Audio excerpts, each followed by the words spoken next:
গোৱালপাৰা জিলাৰ অন্তৰ্গত দলগুমা আঞ্চলিক মহাবিদ্যালয়ৰ এগৰাকী সৰ্বৰহী অথচ স্থিৰ তথা অমায়িক ছাত্ৰীৰ আকস্মিক মৃত্যুৱে মহাবিদ্যালয়খনৰ শিক্ষক কৰ্মচাৰী ছাত্ৰ ছাত্ৰী লগতে ইয়াৰ নিকটৱৰ্তী অঞ্চলটোৰ ৰাইজৰ মাজত শোকৰ ছাঁ পেলাইছে।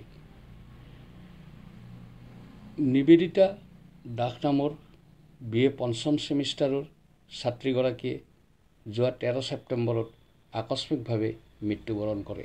মহাবিদ্যালয়ত অনুষ্ঠিত হোৱা বিভিন্ন খেল ধেমালি নাট গীত আদিত অংশগ্ৰহণ কৰি সফলতা অৰ্জন কৰিবলৈ সক্ষম হোৱা এই ছাত্ৰীগৰাকী মহাবিদ্যালয়খনৰ ছাত্ৰ ছাত্ৰী লগতে শিক্ষক শিক্ষয়িত্ৰীসকলৰ মাজতো যথেষ্ট জনপ্ৰিয়তা অৰ্জন কৰিবলৈ সক্ষম হৈছিল।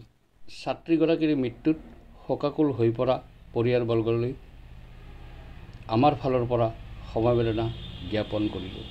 আশা ৰাখিছোঁ তাইৰ আত্মাই চিৰশান্তি লাভ কৰক।